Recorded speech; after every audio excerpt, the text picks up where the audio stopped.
The Lorentz transformations were derived by Henrik Lorentz, George Francis, and Fitzgerald independently to save the ether hypothesis and the concept of absolute time, which is Galilean relativity. They were trying to figure out why the Michelson-Morley experiment in 1881 showed no effect of the ether. They postulated a set of equations which led to something called length contraction. That is, a length L of some object be transformed to a new length which was L divided by some number gamma. When that length is moving along the direction of motion of the ether wind. If L is pointing in some other direction, perpendicular to L is an unchanged quantity. Their equations would achieve this length contraction and would be able to explain Michelson-Morley's null result. The factor gamma was Lorentz factor. The Lorentz factor was equal to 1 the square root of 1 minus the quantity b over c squared. There was no physical interpretation of the Lorentz transformations, changes of x and x to give t prime and t prime, which gave length contraction. And rather, they were merely trying to reverse engineer equations, a result that would give the Michelson-Morley result. The unfortunate thing is that they had to result in a lot of trickery to maintain this concept. In that respect, their work resembles a lot of science. The theoretical work is trying to accommodate experimental findings. However, it also resembles the epicycles necessary to describe the apparent motions of planets in the night sky. Although it does work, Ptolemaic theory of astronomy predicts the motions of the planets. Ultimately, it's not the correct model underlying the description of planets. Einstein came across the Lorentz transformations in a completely different way. As we've seen, postulates led to the idea of the relativity of simultaneity. They also led to the understanding different reference frames coordinates x and t, or x prime and t, and the new coordinates t prime are going to be a function of both x and t. X prime will be both a function of x and t. In other words, they're not just a function t or x separately. Einstein was able to derive these functions, and they were mathematically equivalent to the Lorentz transformations. But he used only the physical interpretation. These equations were the result of constancy of the speed of c, or the universality of the speed of for all observers in all reference frames. The Lorentz transformations can be derived if you just believe in the constancy or universality of the speed c. First, we're going to seek a set of equations which are linear.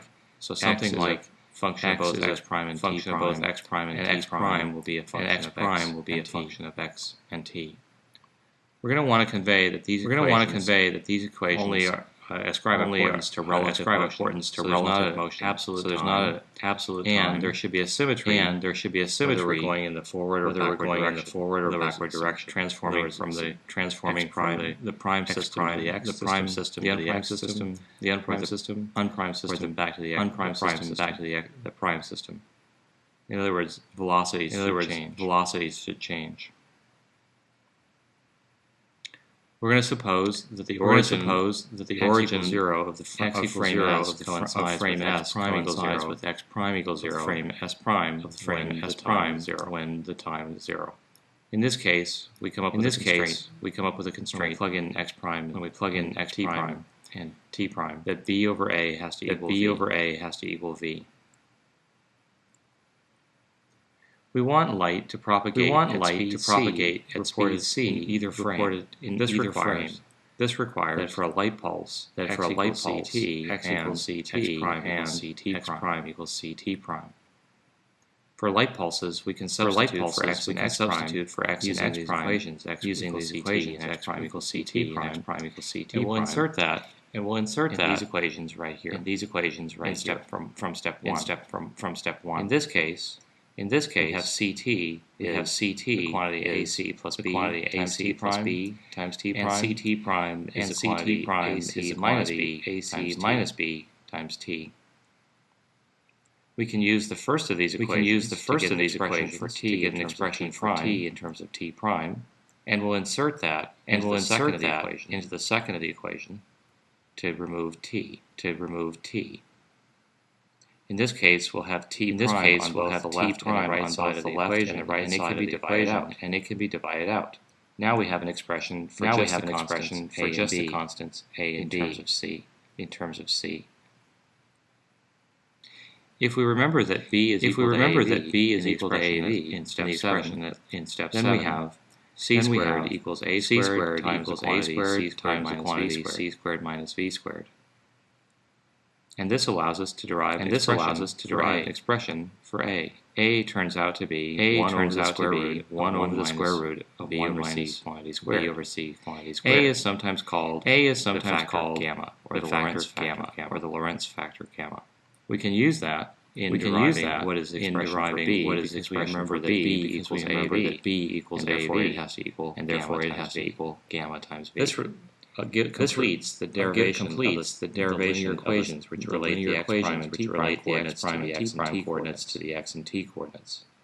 Just to reiterate these formulae, using these constants, beta defined as beta V over C, gamma defined as 1 over the square root of 1 minus V over C squared, and assuming that the two frames are moving along their x-axes with respect to one another, then x is equal to gamma x prime plus beta CT prime, and x prime is equal to gamma x minus beta CT. The times can also be found. CT is equal to gamma CT prime plus beta x prime plus beta x prime, and CT prime equals CT minus beta x.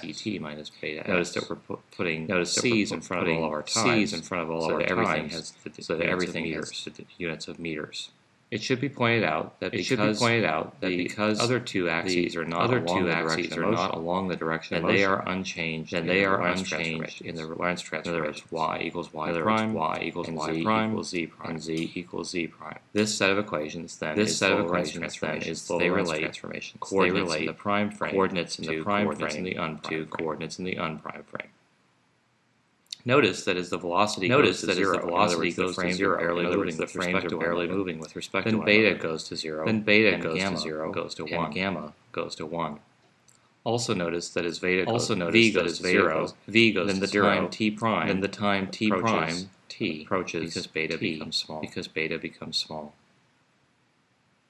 That means that Galilean relativity is roughly restored as the speed gets small. These transformation equations were first found by Lorentz in 1904, and they were used to justify the length contraction. But no physical origin was ascribed. They were also discovered independently by Einstein in 1905, using only the postulate of the universality of C for all reference frames. It's important to know these Lorentz transformations. We will use them many times over in our subsequent work.